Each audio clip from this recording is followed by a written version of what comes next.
Welcome to the Live Up Podcast, where we rewatch the movies from our youth to see if they live up. Quick note on how this will go. We will review, discuss, and score the movie in question to see if it lives up to us now as adults and whether it would live up to kids today. I'm Jess Otterman. And I'm Amanda Treat. On today's episode, cawabunga'd, older sisters of a certain age know way too much about reptiles and martial arts. But here we go. Jess, are you ready to piss off a whole subreddit's worth of younger brothers? It's my favorite thing. Yes. Today, we're reviewing from 1990, the OG Teenage Mutant Ninja Turtles. Confession, I picked this one.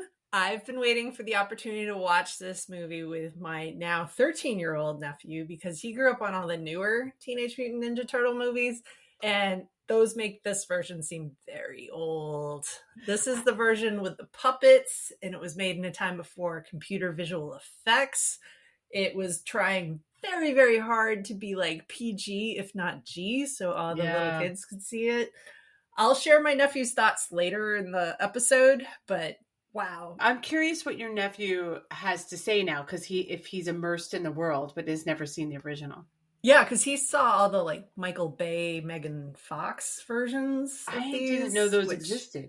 Yeah, some of them were rated R, which I remember we were all shocked. Like, why is he watching these? He's that's like so 6. weird. What's happening here? So we're old school here on this podcast. We are. But Jess, what's your history with the 1990 version of Teenage Mutant Ninja Turtles? Yeah, so I'm pretty sure I saw this in the theaters. I have a memory of that, but it could have been the second movie. I saw it multiple times when I was younger. Not one of those crazy repeat all the time, but I saw it a lot. But most of my Teenage Mutant Ninja Turtles universe is probably from the cartoon that was on, which my brother obviously watched, my younger brother. And I thought the Turtles when I was younger were like the epitome of cool because they're supposed to be teenagers. So I haven't seen this movie in 30 years, but you've been looking forward to this, but this one, actually, a couple people have asked about it. Some of our listeners. Ooh, so, listener requests. So technically a listener request. It's an Amanda request. But yes, hi, Nessa, one of my former colleagues. So she was like, you guys have to do Teenage Mutant Ninja Turtles. There was a one or two others that have requested as well. So this one has sort of captured the imagination of people born in the 80s, I suppose. I did watch this with my son, who's 7. So I feel like that's like at the beginning of the peak age for it. That's like perfect target audience. It is. And I feel like your nephew might be on the other end of it. So we have the full boy spectrum here. Yes. And my 12-year-old daughter declined to watch it with us, which I get it. I get it. That's fair. Yeah. But what is your history with this movie? Ooh. Uh-oh. Exciting. Another one. So Jess and I both are older sisters of brothers who are about the same age. They're about the same age. We're in our 40s. They're in their 40s. They are. We're Hi, all Jeremy. Just rolling along. So I remember watching the TV show way before this, and we had all the action figures just cluttered around our house. Like my brother felt like hundreds of action figures. I'm pretty sure my grandmother clotheslined someone at Christmas to get all 4 of the turtles for that one Christmas when they were super, super popular. I love the idea of Grandma Treat clotheslining someone in a store in the 80s. Full arm, knock out another grandma, take the cane just over it got ugly. This is before Amazon, young listeners. It's before Amazon, okay? Go fight people for the toy of the year. Yeah. I saw Teenage Mutant Ninja Turtles in the theater opening weekend with my brother, my siblings, my dad. Just looking at the date it was released, it was probably my birthday weekend, which I would have been like resenting a little bit because I don't think I wanted to go see it. I remember it was raining. Wow, you have so many specific memories. Because it was like everybody to the theater. Like it was a mosh pit in that theater.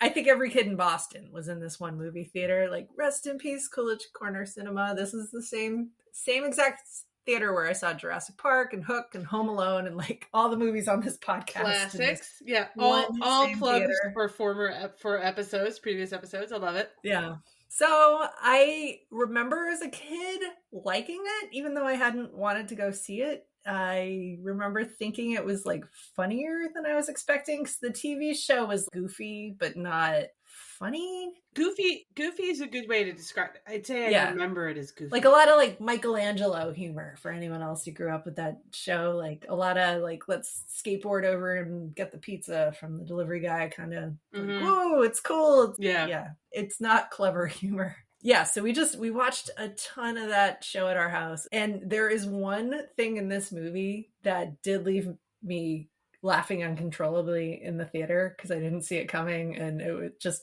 that was the moment for me. And when I rewatched it, I was like, yeah, that's still funny. I like that still. So we'll get talk about what that is in a I have a guess second for what it is, but we'll get to that. All right. Kind of good memories of this movie, but oh my God, those turtles were so fucking pervasive everywhere in 1990. You couldn't walk through our house without stepping on a little ninja weapon that had slipped out of an action figure's hands. It was like Legos. Like, oh no, you just got stabbed with the sai through the foot. We just had stuff everywhere. You'll be happy to hear that I actually paid $3.70 to stream this.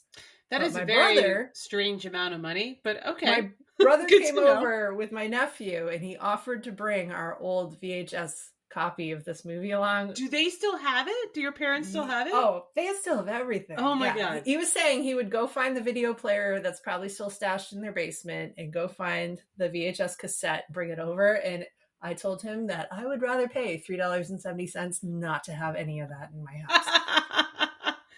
Okay, you had sent me this picture because I think you took a picture of your parents' VHS collection. Did you not? That was just a partial. That was. I will post that to the socials at Live Up Pod. That is our plug because it's pretty awesome. It's one of those weird mixes of movies we paid for versus movies we taped off of. Remember they used to do like free HBO weekends? Yes, I had so many of those. Yeah. We had the VHS cassette of this and the second one, and I will say I have lost days of my life to the amount of time spent just rewatching. Yeah. Like we just had it, pop it out, rewind it, put it back in, start over again. I will say about this movie, and I did not put this in the notes, so Jess is hearing this. Oh, I didn't really read your notes, so, I know. I, at my previous job, worked with a bunch of people who had worked their way up to directors and BPs, and they all used Ninja Turtle vocabulary while talking. They were all in their 40s. Some of them might have even been in their 50s. And I nicknamed, kind of in a derogative way, but I was calling them the Ninja Turtles behind their back because we would have these meetings. It'd be like, that's so rad. Yeah, what? Dude.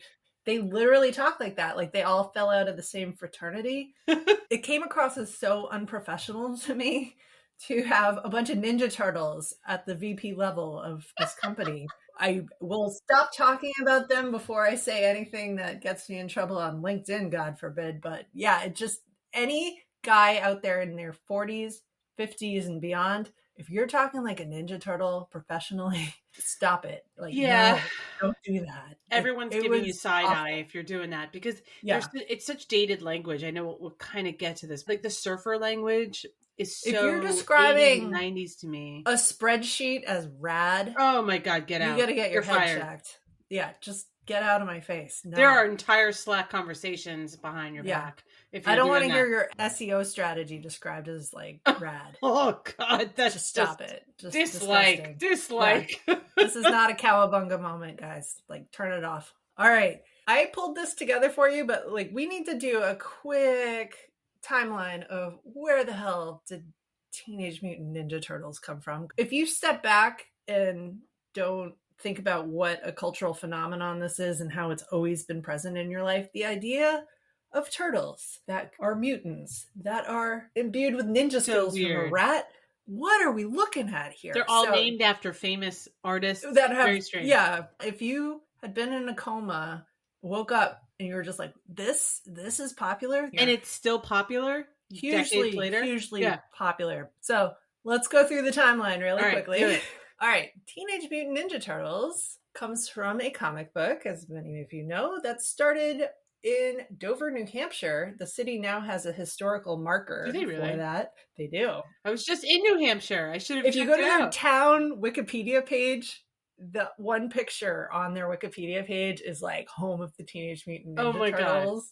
and then like, an old town hall. This started in 1984 as a comic book. It was a little bit different than what the TV show and the movies, like there were like minor differences. For example, April O'Neil, she was a chemist, not a TV news reporter. Like there's little tweaks that were in the comic book. It blew up by 1987. So within 3 years, this was a Saturday morning cartoon show that inspired the insanely popular line of plastic action figures that I referred to stepping on, because we had, I think, all of them. Like there were we just didn't have freakish... the toys, but we must have seen the show a lot if it was Saturday morning. Yeah. We had so many of the toys, and it was just like, is that even part of this? Like that one's a rabbit, and we're going to have listeners be like, that's, give us the exact name.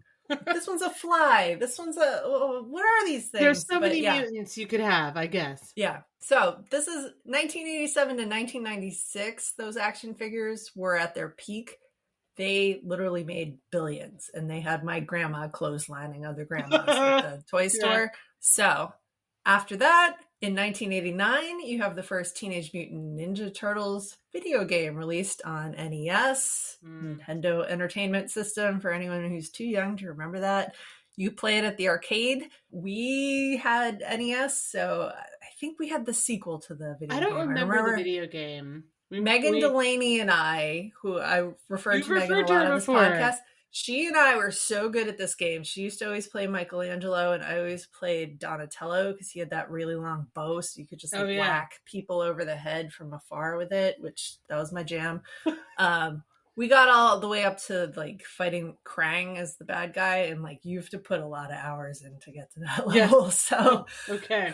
Yeah, we did our time. I remember that it existed, and I saw it in arcades, but I don't think we had it. Anyone who's coming across it now, I just say, Donatello, you're going to have the farthest reach. You can hit the bad guys. All right. Pro tip here. So yeah, that was 1989. So we've got cartoon show, we've got comic book, we've got video games, and 1990, this movie came out. Then 6 more movies came out. 6? Yeah.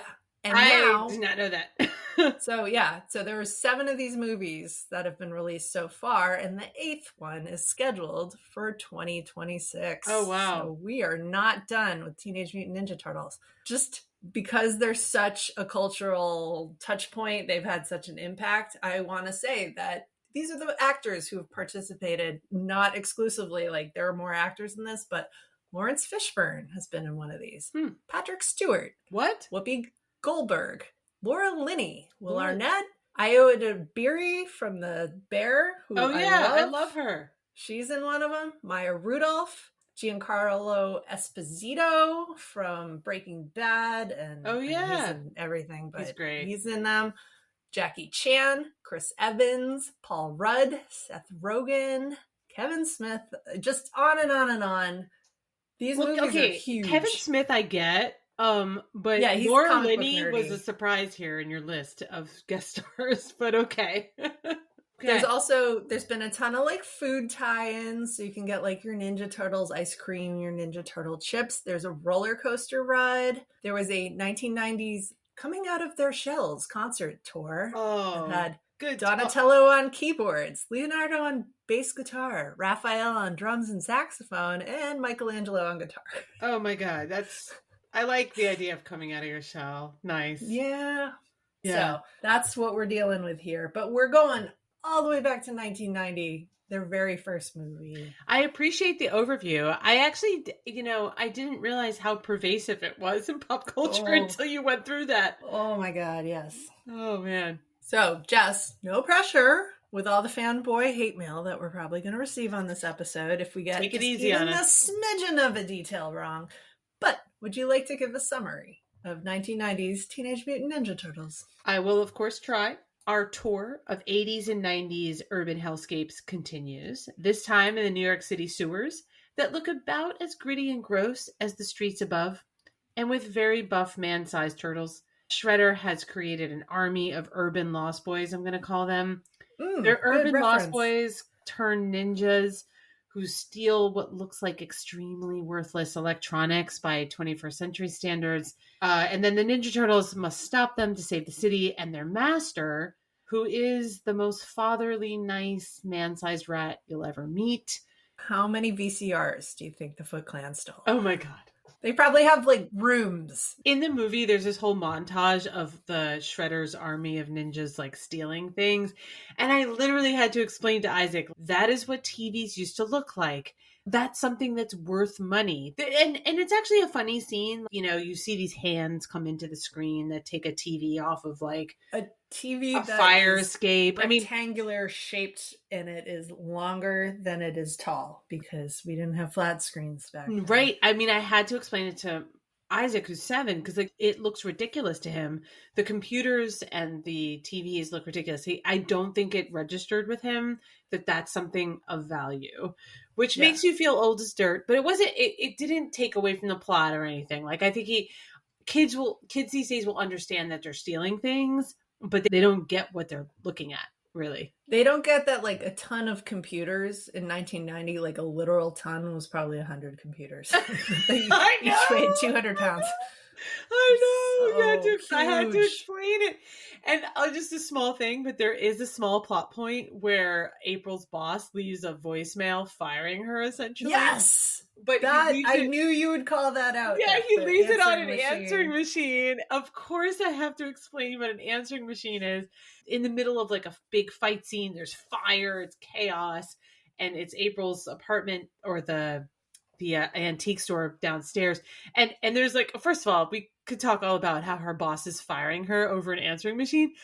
But the idea that the answering machine would be like audible to everybody, that is playing out loud, that everybody could hear it. Yeah. I think that's something that kids don't understand. You'd have to explain to them what that is. Yeah. So old as dirt, people. But anyway. So old school. So old school. And you know, we had explained answering machines for Ferris Bueller, but that was an integral part of the plot for Ferris Bueller. This was one that was on fire and part of the fight. I know. Yeah. Rest in peace, that answering machine. That was destroyed by the end of that scene. It was not stolen by the ninjas. It was destroyed. No. But that's basically what this movie's about. And you could argue whether the plot even matters or not. I mean, it's just a device for the characters. So my nerdy film notes on this, these turtle suits are from the Jim Henson Creature Workshop. And I was wondering. Last thing that Jim Henson ever worked on. He died 2 months after this movie was released. No way, he worked on this? Yeah. Oh man. He was still alive. He said at the time, he said these are the most advanced puppets the workshop had ever made. They have facial expressions, they have the puppeteers inside, but there's also a lot of ways of I think they're remotely controlling some of the facial expressions that's going on. It's foam rubber latex, but still friggin' hot in there. Oh God, I can't imagine.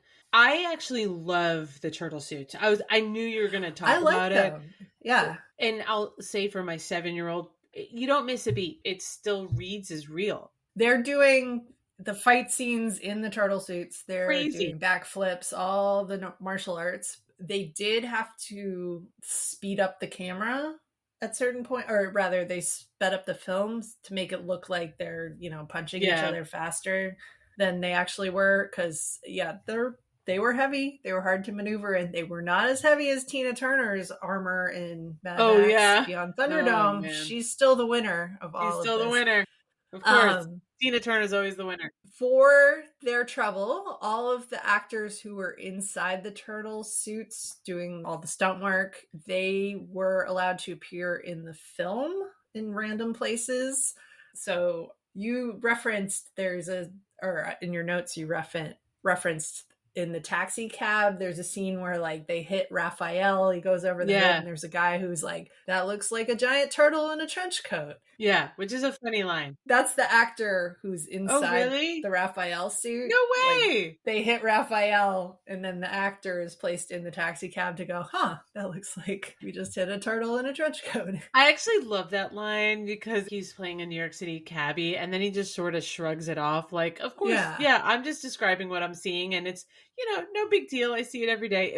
It's kind of funny. It reads as very New York. Yeah. That's so fun that's the actual actor. And the guy who was The actor inside the Michelangelo suit, he's the pizza delivery guy who can't find the sewer grate. Oh, funny. And I think the other two are both in the Foot Clan, but they give them speaking roles. So they're like in the movie, but they're also the turtles. And that's a cool detail. Yeah. The suits were apparently so hot that the actors had to drink an extra gallon or 2 gallons or 3 gallons per day Oh that my they God. were wearing them. Like they were just like profusely sweating in It's there. torture. Gross. I mean, these days this would be all CGI. It would be a Gollum from Lord of the Rings situation. And that's the thing. I've only seen clips of they're not even current. Like the 10 years ago Ninja Turtle, the Michael Bay ones that came out, like there's so much visual effects, computer effects going on in those. This is all the real deal. Like they light April's whole place on fire. They have to cover those turtle suits in burn gel because they're flammable. It's all practical effects. I love that. The practical effects in here, I know that's beside the point for the movie, but I loved it. I love the practical effects. I think it's sometimes better than the CGI piece. It feels more real. For a younger audience member, if you will, they don't really care that it's not CGI. In some ways, it's almost better. We're big fans of practical effects on this podcast. So yes, we are. And this was a good execution of it. I was actually kind of wondering how they did it because it's so seamless. All right, let's meet the turtles. Let's do it.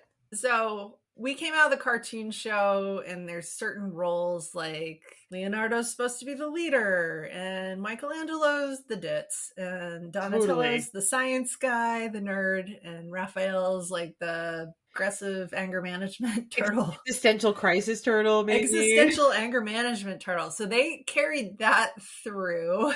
They're balanced on the TV show, like they all get equal screen time. But this feels like it's really Raphael's movie. Mm-hmm.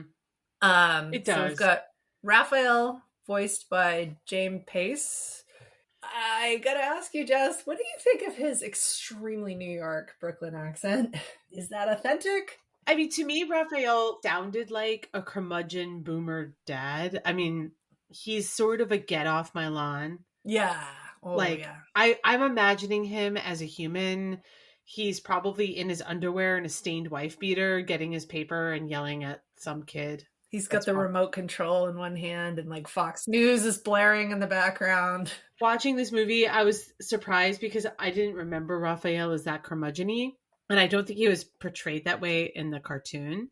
No, I don't think he was either. But I did like him as a kid. I think Michelangelo is my favorite as a kid because he's the funny one. Yeah. But Raphael has the cooler weapons. He has those 2 knives.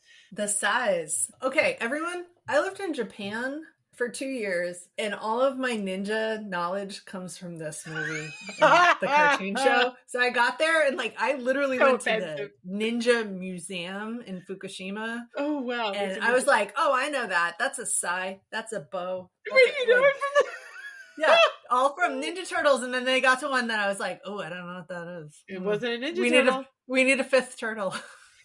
So I think when I was a kid, I didn't realize also that the Ninja Turtles were named after artists until I was much older. Did I realize that? And well, because it makes no sense. It makes no sense. But to this day, as an adult, I am in the Vatican and I'm like looking at the masterwork of Michelangelo, thinking like of a turtle. Pizza. Like it just my mind goes to turtles. Oh no. And like you're not alone in that. I gotta imagine people are like silently in there staring up at the most beautiful ceiling mural they've ever seen and are like teenage. And you're like cawabunga'd, dude. Heroes in a half shell. Oh my god. And it lives in your head forever, even when you're looking at their real works of art. Raphael in this one, did you notice there's a scene where he goes to the movie theater and he sees critters? Not Tremors, critters. I did not notice. But you had referenced critters in our Tremors episode. I thought we were watching Critters. They were trying to get the marquee to say Batman because that was like the big movie at the time and they couldn't get it cleared, but they could get Critters cleared. So they settled for Critters. That's so funny. Yes. So the scene where Raphael goes to the movies, because at this point in the plot, Raphael had lost one of his little knives. His sai, excuse me. And he's like the teenage moody guy. My son's like, he's not really going to the movies. He's going to the movies, but he really wants his weapon back. Like he kind of like my son was all in with him and kind of related to that. And Raphael at the time, he's like, I just need my space. Like it's like kind of relatable. It's a very teenage attitude. Very teenage. He loses his weapons. Like he's the guy with the size, or as my nephew or husband or brother, someone in the room was like, the pointy things. The pointy things. Yeah.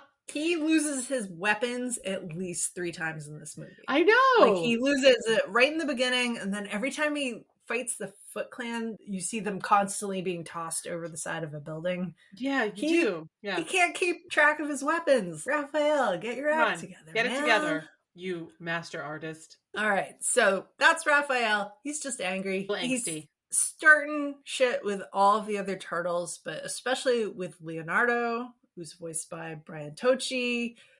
He felt like a kiss ass in this viewing of it.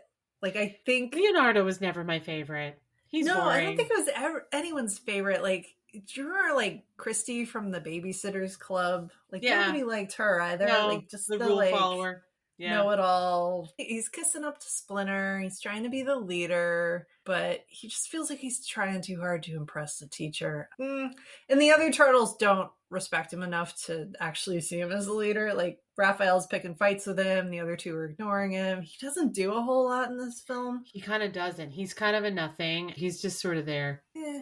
The only thing I liked about him as an adult is that he has like a real bromance, I guess, with Raphael. And so it seems to feel bad when Raphael gets hurt. Like, ooh, I shouldn't have pushed him. Yeah, I mean, there's a maturity there.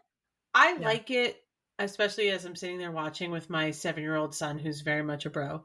When male characters who are heroes show vulnerability, I know this is overthinking it. I like that because it's showing that you're not just all tough guy. Like you're upset that, and this is when Raphael gets like really injured in one of the fights, and Leonardo kind of holds a vigil kind of over him to watch over him while he's recovering. I like that there's an emotional side to him, but that's a good example for boys. It really is. He's got a little bit of guilt going on there, but overall he's a little bit of guilt, doing a genuinely nice thing. He's a little boring. He's a little boring, I guess, is my memory as a kid, but I like the maturity he shows as an example, which, not to be all pearl clutchy, but it is nice when there's another dimension to heroes that's not just like fight. So, moving on to turtle number 3, Donatello, voiced by Corey Feldman. Second appearance in this podcast. Oh, we love some Corys here. We do. Obviously, he's the best character to play in the video game. But his character on the cartoon, I think in the comic and just overall, he's supposed to be sort of the philosopher, science nerd of the bunch. They show him unable to land a joke. All the other turtles are riffing and he's trying really hard, but he's being so esoteric about everything he's saying that they're just looking at him like, what? I don't get it. No. Yeah, he also reads as kind of nothing to me under you, Corey Feldman. Yeah. And he never really registered. Donatello and Leonardo registered the least to me as kids. And I'd say same for adults for the most part. Yeah, I agree with that. No discernible like storyline, except he also has a bromance with Casey Jones for a little bit there. That part's funny. I do like that part. The 2 of them are trying to fix a truck and they're like fake insulting each other, but they're playing the alphabet game as they do it. And as you catch on to what they're doing, you're like, these 2 get along. This is fun. My son appreciated that. Cars. Yeah, it actually very accurately portrays how young boys relate to each other. Like, this is how my son would relate to his friends at age 7. So it's relatable. Bonding with, like, gross insults. Absolutely. Really potty humor. They love it. A little charming, that one scene. Because everything else he does is, like, nothing. Nothing. But you're right. That one scene where they're fixing the car together, it's very charming. Yeah. So, kudos, Corey Feldman. Wish they'd let you do more. I wish they'd let you do more. Underused. Yeah. Then finally, we have Michelangelo. My favorite. The fucking idiot of this bunch. I love the fucking idiot. He is in the cartoon show. He very much is here. We had to explain because he's the one who's driving the pizza obsession and the skateboarding and everything. But there's a scene where he is using a payphone from the sewer Oh my God. to get a pizza delivered in 30 minutes or less. And we had to explain that to my 13-year-old nephew. Like, Domino's used to say that they would get you your pizza in 30 minutes or less, or it would be free, or there would be like a discount. And then all these car accidents happened, and like a pizza delivery guy died, and like Oh, they really? couldn't do I didn't that know anymore. that. Yeah, like that was like a promotion that got very dark very quickly. But the turtles are taking full advantage of it. He does have some funny moments. He's the dude. I was actually surprised that he didn't resonate as much with my son as the other ones, because I think the cartoon, he kind of shines in his dude-like cowabunga attitude. There's like a funny scene, which I still found to be funny, where like he and Donatello come across a moldy pizza when they come back to their lair. Oh, yep. After like their lair has been like sort of tossed by the Shredder ninja people. Yeah, Foot Clan ransacks the whole place. Right. They ransack the whole place and they find a moldy pizza and they have a funeral for it. And it's funny. It's still funny. I laughed. Stupid, but you know, it's Michelangelo level humor. He was underused. I mean, my memory of him was outsized to what he is in this movie, but he's relatable for kids.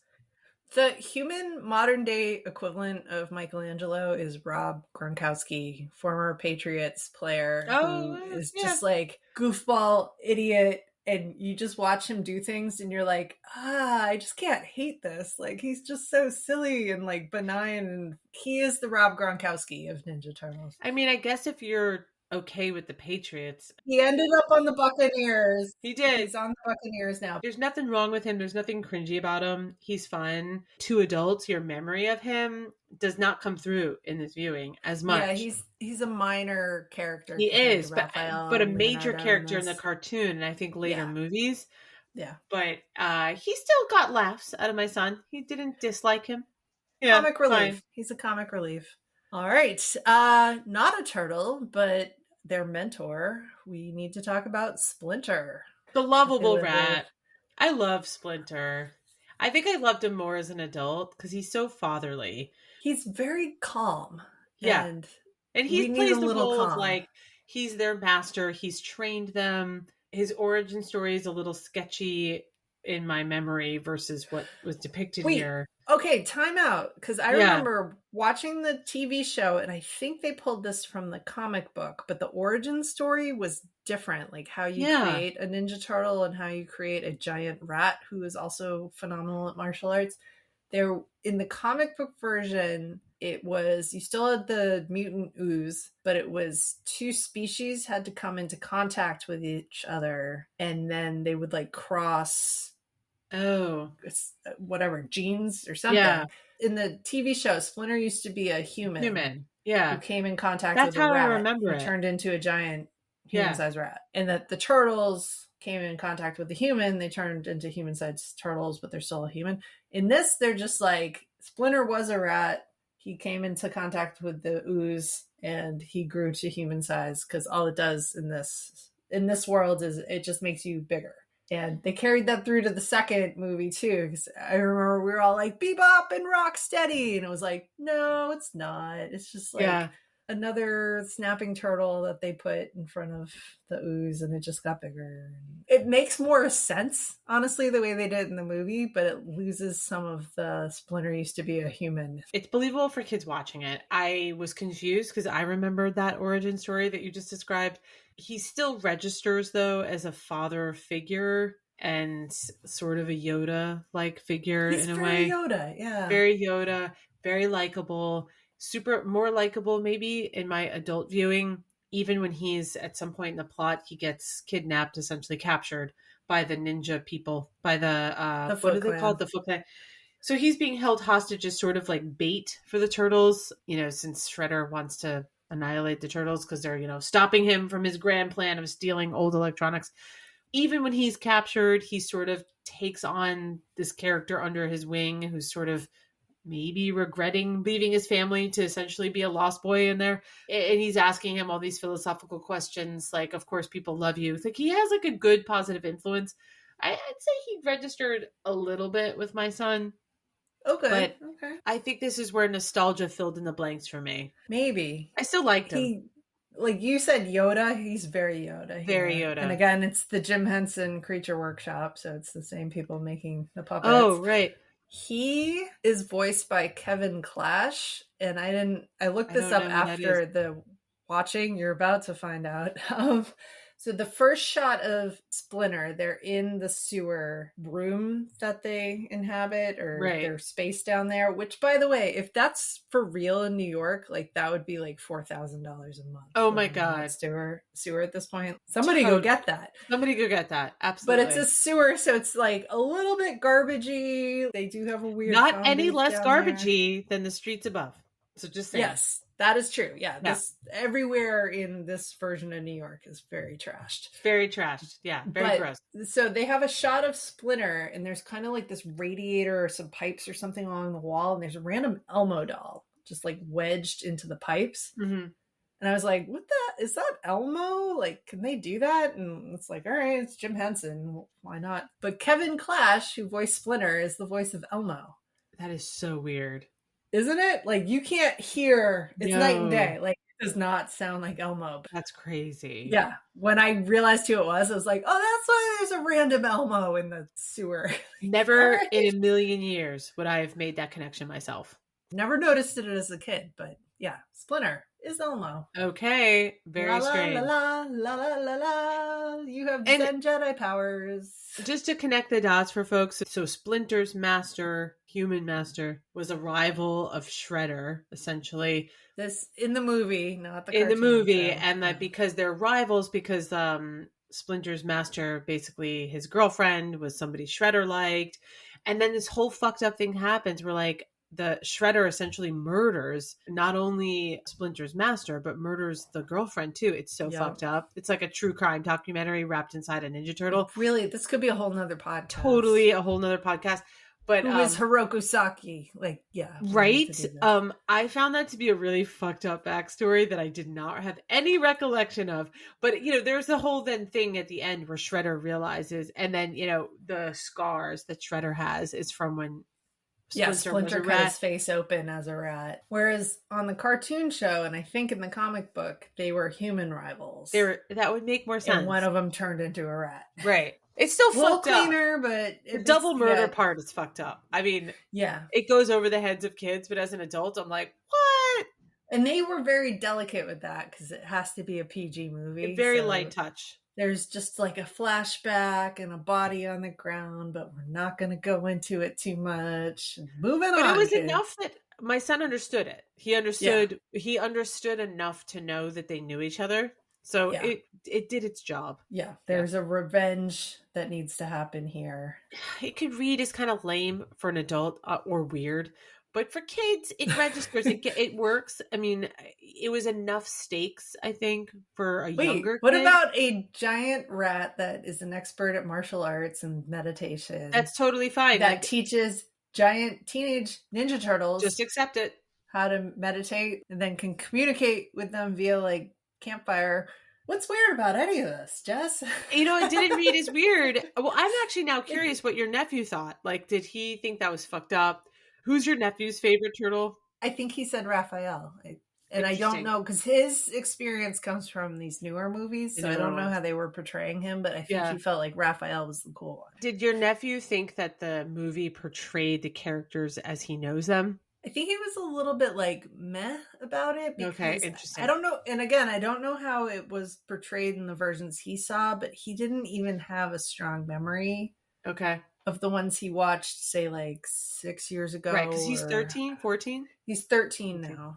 Yeah, he was like a little fuzzy on the ones he'd already seen, which I know he's seen multiple versions of it, but he was so young when he saw them. I don't think it like registered accents or registered personalities. Like this might have been the most considered performance he had watched so far, but yeah, he was a little bit meh about all of it. We're gonna let him give the rating for kids, by the way. Oh, you're so smart. I need to start doing that. All right, there are more characters who are not turtles and rats that we need to cover here. Human characters, starting with Judith Hoag playing April O'Neil. I actually think she's not bad. Not bad. She's got a Sigourney Weaver vibe. Like, she's at least got a Sigourney Weaver hairstyle going on in this movie. It's very late big, 80s. Even though this is 1990, it reads as 80s. And she's basically, I guess, the familiar. So she's a reporter who gets mugged, and Raphael sort of saves her. But and loses a sigh. She's weapon reporting loss #1. And she's reporting on the crime wave and getting some shit from her boss and the chief of police for reporting so much on the crime wave that's caused by Shredder. And she connects the dots between Shredder's activity and what is quote unquote reported as a Japanese gang from Japan. Yes, she's intended as a Dana character from Ghostbusters, the Sigourney Weaver one. I'm sorry to say, I don't think the actress really lives up to it. I think she reads kind of flat. I didn't dislike the character. Meh is what I'd say. Okay. Not memorable to me. I like her, but we also had a copy of this and we had a copy of the sequel, and they replaced this actress. Apparently she was too outspoken about the mistreatment of the stuntmen on this movie, and she refused to wear the yellow jumpsuit that the cartoon character had and was just like, can we be normal, please? Good call. Good call. Yeah. Good call. Yellow jumpsuit. So they replaced her with someone who was even flatter, who was a little more like damsel in distress. And so I like this version of her where she's feisty, she's pushing back on her boss, she gets her ass fired. The answering machine during a fight scene while her house is on fire. Like, she seems to have agency in this movie, and I remember in the sequel, I mean, so much worse. So this is like the best case version of April from all the movies, I think. I mean, on this podcast, we like female characters with agency, and I'd say she was written that way. I don't think it was executed in my mind in that way. She's okay. She's bringing it to the man, and the ninja, I should say the clan and Shredder are after her because she's reporting on the crime. Yeah. So she's sort of in their crosshairs. She's not backing down in most of the scenes, like even when she's surrounded by people, weird ninja-looking Foot Clan guys, and she'll crack jokes at them, like trying to diffuse the whole situation. She doesn't tolerate Casey Jones being sexist towards her at all. I like that. Pushes back on him. I like that. So this movie overall fails the Bechdel test big time. Like, there's one female character in this whole thing. But it could have been a great female character, and it was just an okay one. It was okay, but like, they did not overly sexualize her. They didn't make her too much of a damsel in distress. That's true. They really didn't. Yeah. Which I appreciated. So I'll stick up for her there. What is weird, and you know exactly where I'm going with this segue, is that they make it seem like the turtles all have a crush on her. I know. They see her on TV. Michelangelo is kissing the screen. Yeah. So I Googled, are there turtle furries after watching this? Because I was not sure. Like, we went down a deep road on this for our Robin Hood. It's actually shocking how many episodes furries comes up legitimately in. But yeah, it's hilariously concerning. Yes. It's like, and listeners, please go listen to the original Robin Hood. Disney's Hood Robin is Hood. The best one, but I think it came up before that too. I think there's like 5 episodes where it's come up. But it's insinuated in this movie that these mutant turtles have sexual feelings for April. So I needed to Google this. So are there Ninja Turtle furries is ultimately what I needed to know after this. So, for the sake of Live Up Pod journalism, here we go. All right. This is what Google said. Oh, God. If you're talking about reptiles, it is not called a furry. It is called a scaly. It's so weird. It is a thing, but it's not a particularly popular thing. According to Google, only 2% of the furries choose to identify as scalies. Oh, okay. So it's a subset of furry. Without me even asking about Teenage Mutant Ninja Turtles, Google prompted me towards specific threads discussing Teenage Mutant Ninja Turtles scalies, and at this point I landed on wikifur.com. Oh my God. I don't even want to know the ads you are getting right now from all of your research for this podcast. I'm just going to say this is enough for today, but that this... Google's like, we know her. All I wrote was, are there turtle furries? And the answer is yes, and yes, and yes. Yes, and yes, and yes. And it does, kids are never going to pick up on this, but I totally had the same thought. They're sort of portraying like Raphael. There's some chemistry between Raphael and April. Thank friggin' God, because I was worried that, like, has my head been ruined by watching that Robin Hood movie and then looking on the Wikipedia Babes in Toyland, it came up, by the way. Ooh, yeah, it did. Oh, God. But, so, yeah, your Google algorithm is all sorts of fucked up. But, yeah, it reads as, like, a little weird to me. But I also think that they really portray the turtles as very human-like. So it's, like, a little bit less weird. Yeah. It would have made more sense if they'd stuck with the origin story of they are half human. It would have made more sense, but I kind of accepted Still it. Still gross. But I kind of accepted it because you kind of accept them as partial as humans. I think it's funny that she becomes insta-besties with them. So she sort of realizes that Raphael saves her. She sort of gets introduced to the turtles. She shrugs about it. And then she invites them over for frozen pizza. Like, would you, if you had just met mutant animals who talk, they're like total best friends right away. Hey, can we come in? And you'd be like, no, I don't live here. I know. So they're insta buddies, which I think is funny. But then in the plot, the turtles then go back to their hideout and it's been ransacked and Splinter's gone and they have nowhere to go. So they end up back at April's place and they go from, April's introduced to the fact that there are things like human giant turtles exists. To insta buddies. We're going to have frozen pizza to now they're roommates. Insta roommates. Like, they're all crashing at to live, and I just, to me, in my brain, I was like, oh, so they're lesbians. So, like, instant moving in. This is another concussion protocol movie where she was knocked out solidly for a very long time, woke up, had the appropriate reaction to seeing 4 giant turtles and a giant rat, is screaming, but also is like, I think I'm hallucinating. I had a bad head injury. She accepts it rather quickly. Because she has a concussion. You and your concussions. Yeah. I think, she's not quite right in the head when she's just rolling with the punches here. But, I mean, they make it look charming. That's nice. They do. It's sort of seamless. Young kids will accept it. I thought it was funny. It felt like a very lesbian plot line. I also registered the fact that, like, they sort of have some sort of interspecies flirtation, which is just weird. Yeah. But the only thing I'll say about her, so, her boss who fires her, he just shows up at her apartment. Yeah. All the time, several times. I watched this with my nephew and my brother was hanging and my husband popped in halfway through. And so we're all just kind of sitting on the couch watching this. And my brother picked up, he was just like, is she having like a affair with her boss? Like, why is he there all the time? He's there. She's like in a bathrobe brushing her teeth and he's there, but they're not together. Yeah. No, he drops in with his son and they hang at her apartment and then like move along. I can't imagine my boss just you're not going to be enough to walk into the house. So weird. Once again, 1980s, 1990s guys just bursting in on like random ladies' apartments. This is not a thing. It's not a especially thing. In New York City when you're living in this hellscape. Total hellscape. But this pops up. I mean, it pops up in Cleveland for our Major League episode. Jake just shows up right in and Field of Dreams.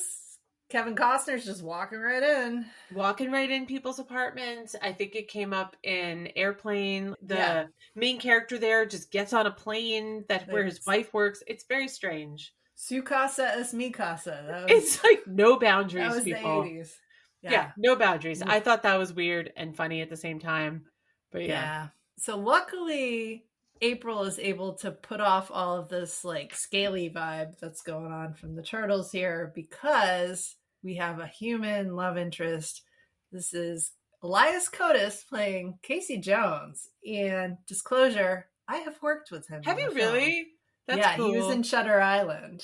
He's in a lot of things. I mean, he's like he pops up. He's been popping up for decades, right? Yeah. Like, I remember being excited when they were like, we've added him to the cast. He's going to be on set on Wednesday or whatever they said. Because I was like, it's Casey Jones from Ninja Turtles. I've seen him in all sorts of other things. He's super scary in a lot of things. He comes across to me as like a very physical actor. Like he's brooding. He is a little bit menacing. A little bit. And I think he's really good as Casey Jones. Really good. And he Shows plays up, he's got his friggin' hockey equipment and his face mask. He's got his cricket bat. Like, let's go. We're here to fight. And yeah, he's sort of a it's perfect. do-gooder. He's out there fighting crime on his own, but he's not a Ninja He's Turtle. really the poor man's Batman. He in is this kind of the movie. poor man's Batman. That's exactly Yeah. what he is, but he's armed with a hockey stick. Yeah, he's just like his freelancing vigilante. Nobody's paying him. He's just trying to like stop crime in the city. He comes across Raphael, starts a random fight with him. The two of them, like, I kind of like the fight between the two of them. It's good. It's good. Hitting each other with random sports equipment. I'm here for that. It's funny. Like a cricket bat comes out. It's funny. He grew on me. And I think I put this in my notes that he grew on me the way like Yukon grew on me for reindeer. Like first I was like, this guy is a fucking idiot. This is so dumb. But then I'm like, I love him. By the end, like, I'm like, I love him. So like his character is silly, but this is a real actor that I feel brings more gravitas to a silly character than it deserves. And I like it. I'm here for it. He has funny moments. He has great comic timing. Like at some point he, and I forget the kid's name, basically the boss's son is one of those lost boys. His name was Danny. So he and Danny end up going to rescue Splinter, and Casey Jones doesn't know who Splinter is, but he shows up and finds out that Splinter's a giant rat, and he just sort of shrugs. I mean, there's like, okay. His humor is outsized for the lines he gets. It's very deadpan delivery. It's on good. Everything he does, and it's solid. I like it. Solid. I liked him. You know, he has a flirtation with April. I guess they had chemistry. I think you need him there to like stop the whole interspecies situation conversation. Or the fact that if they're teenagers, they're all underage. Like, we need the turtles cheering for April and Casey Jones to get it. You kind of do. Like, and that's not possible for the turtles. I like in their flirtation that it's really April who makes the first move. So that's also a good thing. He reads as fun. I think he resonated with my son. He definitely reads as like, he's cool. He's good looking. He gets the girl. There's a lot of good things there. My nephew is a hockey player. My nephew's a golfer. My nephew's a baseball player, and he's got all that shit in his pack there. So, like, I think that part is at least like, how do you turn your sports equipment into like vigilante gear? Like, it's so weird. Yeah, I think that there's a bit of respect there. So I alluded to earlier, there's one line in this movie that had me dying. Oh, I think I was wrong. What was it? The whole movie, you have this fight on the roof as the climax where the turtles are going against Shredder, and the Foot Clan is climbing up the fire escapes, and Casey Jones backs a garbage truck that is just randomly parked, apparently with a key in it, around the corner. Yeah, sure. And this version in New York, you can randomly have a garbage truck. Great. So yeah, he previously has backed this into the fire escape. All the Foot Clan falls off into the garbage truck. Then after the whole final battle, Splinter is the one to knock Shredder off the roof, and he just like perfectly lands in the back of that garbage truck. And Casey Jones just walks over to the lever that has the compactor attached and just goes, oops. Yeah. But does it in such a delightfully passive-aggressive way. Yeah. And it's implied you just like killed someone. You just like crushed he just the guy. Murdered somebody with a garbage truck.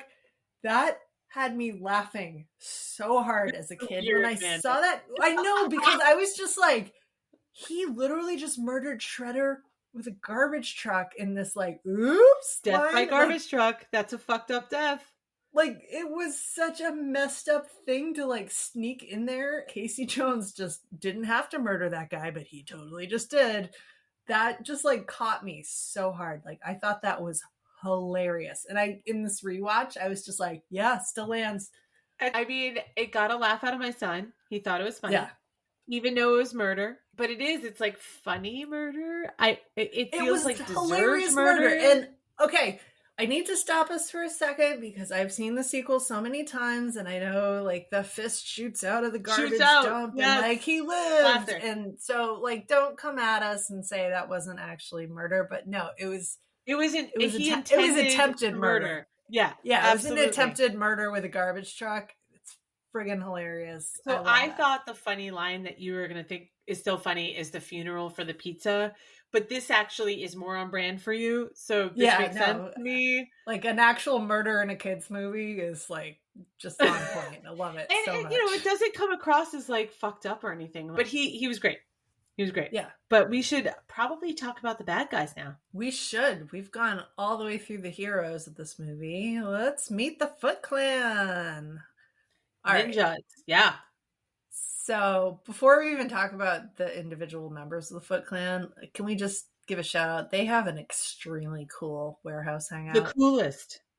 I know I've referred awesome. to it as like essentially it feels very Lost Boys, but it feels both kinds of Lost Boys. It feels like Vampire Lost Boys and Peter Pan Lost Boys. I mean, there's skateboarding, there's video games, but there's also a fight club out back. And like, a fight club. They're ninja-ing. Very cool. It's a teenage boy's dream, but I'd say it's a 7-year-old boy's dream too. My son's eyes went wide at this. He loved it. Yeah, hits all the notes. All right, we have Shredder in this movie, played by James Sato, who's in a ton of stuff. This is a fucking spectacular entrance. Like, yeah, it's pretty good. Enters. They put out like a call. It's kind of like the lights flickering at a museum or something. Like, there's hey, smoke machines happening. Stop your video games, and everybody gather around, and they all go into this huge, tall warehouse corridor, and you just watch this guy walk in through the shadows, and he casts the longest shadow that you don't even understand like what's going on, because he's got like blades sticking out of his shoulder. Like, is that a human? What is that thing? It is friggin' badass. Like, all hail the Shredder when he walks in. It just looks so friggin' cool. Everything after it, less cool, but like, he's, for that brief moment, legend. Like, he looks amazing. He does look amazing. It is a good entrance. It definitely still reads as like, this is a bad dude. The way that Sheriff of Nottingham, let's say, reads as this is a bad dude. Kids get it right away. In the Costner version, not the Disney version. Oh, of course, yes. Yeah. In the Costner we're not version. talking about fat. Oh no, I'm talking about Professor Snape / That's a badass entrance. Yeah, that's a badass entrance by the best villain of all time. Or like Hans Gruber, his entrance. Hell of an entrance. Shredder in this movie. It's a hell of an entrance. I'm gonna put Hans Gruber entrance from Die Hard much higher, just because of the caliber of villainy there. I'll give you that, because you watch like the procession coming across the city with the music playing, and in this you just have this dark, shadowy warehouse. It's still cool. It does it read as still cool to adults? Yes and no. I mean, I could say that as an adult, it felt like a little kid-like to me. Again, it still works for younger kids. I think as an adult, I was like slightly disappointed that Shredder wasn't as formidable as a villain as I maybe remember him to be. I'll agree that like Shredder actually isn't really doing that much in this movie. Nothing really. He has a badass entrance. He kind of makes it's not even a motivational speech, but like, he's a man of very few words. So he's just standing there posing with a lot of knives on his costume. A lot of knives on his shoulders. Yeah. He doesn't really come back into the movie until the final fight scene. Which is a good fight scene. It's a good fight scene. He's a very believable master ninja. Like, that's good. But yeah, he doesn't do a whole lot in this versus the cartoon show. He was a little bit goofy in the cartoon show, if I'm honest. I mean, this is where I feel like this is where the movie feels very G-rated versus PG-rated. Yeah. It's like the stakes just don't feel that high to adults. I mean, his entrance is cool, but ultimately he's stealing like pretty dumb-looking electronics from what I'm going to call the 20th century. The stakes just aren't there. Yeah. I mean, they were trying so hard to keep this PG. The Foot Clan doesn't kill anybody. Like, they just steal shit. They have ninja skills. They steal things. They light things on fire. They throw punches. And they're really trying to get the 6-year-olds to go with their dads on opening weekend. Yeah.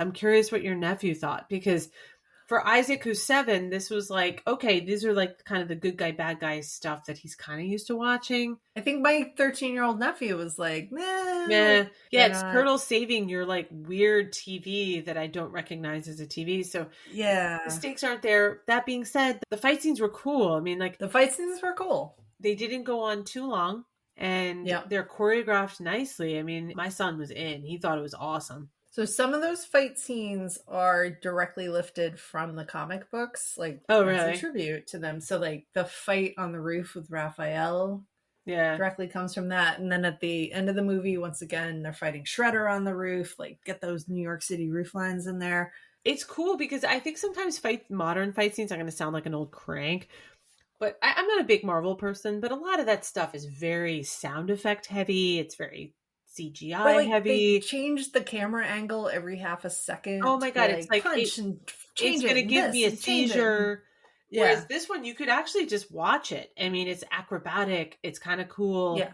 You have people in turtle suits. You have ninjas. And it's long enough that you could appreciate it. I mean, actually, the fight scenes were like, I think, lived up the most almost. I also think younger kids could follow it better when they can see it better. When the camera angle doesn't change every 5 seconds, they could follow kind of the plot and the choreography of the fight scene better. Yeah. The one person I want to call out, who I think we only see him in their kick-ass awesome warehouse hangout. Did you notice the head thug?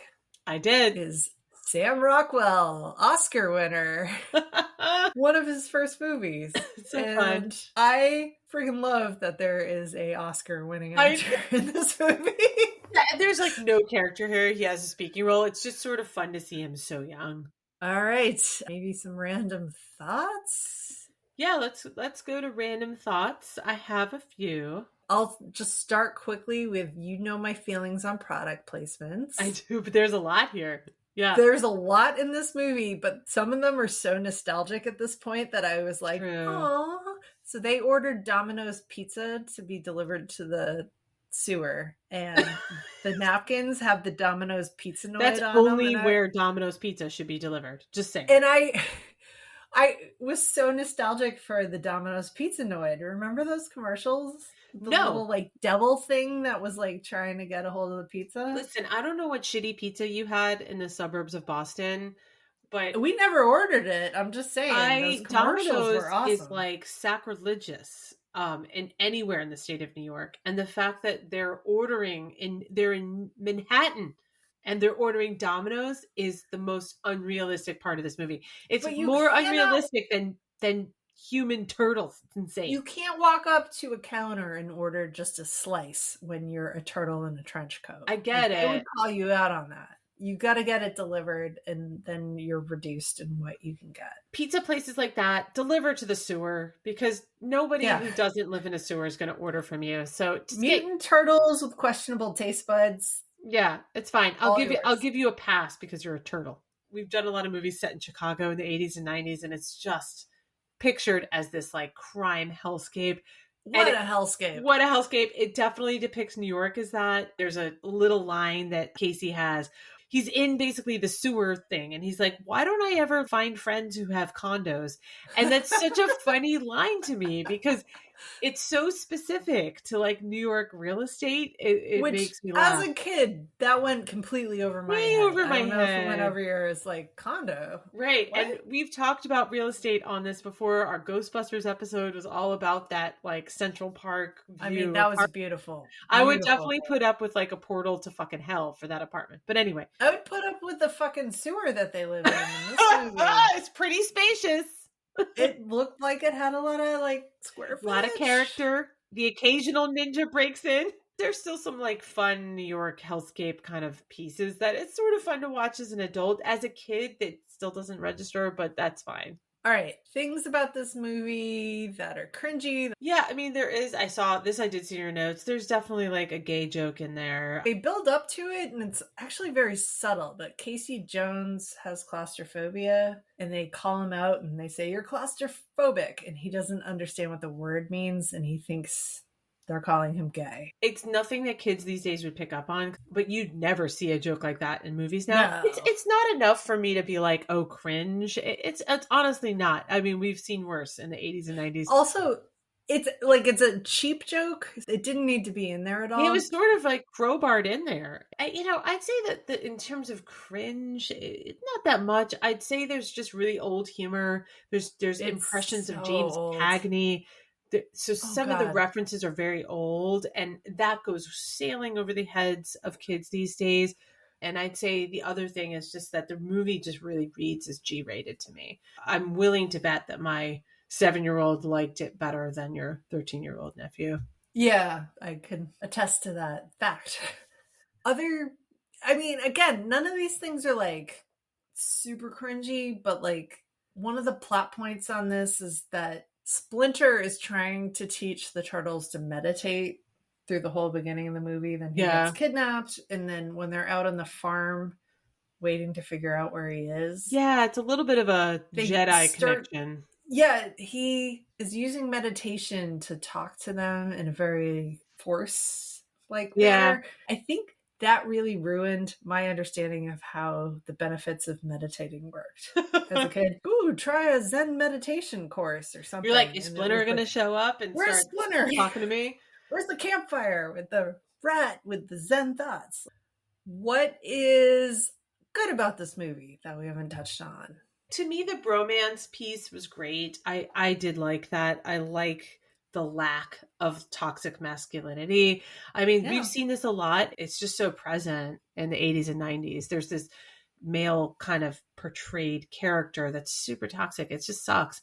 And Yeah. that's not here. And if anything, it's the invert, it's the reverse. It's actually, you have emotional men. You have men who have a, real friendship attachment. And I think that's really great about this. And I think it's unusual. Like friendship love between men is not depicted. You have a lot of that between women and sisters, but you don't in kids movies or even adult movies. You really don't have a ton of examples of that for boys. I mean, there's not a lot. And so it was noticeable to me. I think something that surprised me, and again, like you, I've not watched this in at least 30 years. Forever. This script is unexpectedly tight. It is tight. Yeah. Just despite all the outdated humor. So there's this whole plot of Danny, who is the head of the TV station's son, gets arrested at one point, and you see him make a phone call to April's boss, but they don't go into what that conversation was. And then you see April getting fired, and like this very adult politics thing is playing out in the background. Yeah, it is. And it's very quietly done so that like kids who are focused on the turtles and just want to see the fights, like this is so briefly done. It's not distracting to that, but it's adding something for the adults where you're like, oh no, I see what's happening. Like, yeah, you're right. Toxic work situation. So the script is in a way smarter than it needed to be for this movie. Yeah. So kudos. They did a really nice job with the script here. It's blissfully short for adults. It is blissfully short. We love that. Yeah, there's good stuff going on here. What's your closing argument? Some closing arguments. I think overall, this movie, the heart of it is in the right place, but its humor is stuck in a weird time machine. It is.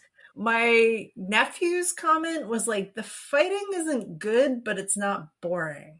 So take that for a 13-year-old's assessment. I think that's a good assessment. It's not the best you've ever seen, but it isn't boring. And it wasn't good. It's not boring. Yeah. And on the other side of the spectrum, for a 7-year-old, it's great. And for an adult, it's just the right amount of time. Well, let's move to rating. Let's do it. We do 2 sets of ratings, if you will. 1 for adults, then for kids. 1 is garbage, 10 is Princess Bride. We first look at our rating for adults. Does it live up for adults today? What you got for me, Amanda?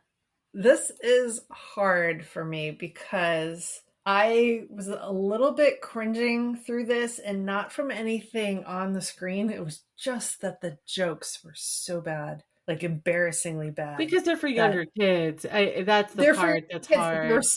They were so outdated that I was like wincing, like that doesn't make sense to me ever. Like, but it's not a bad movie.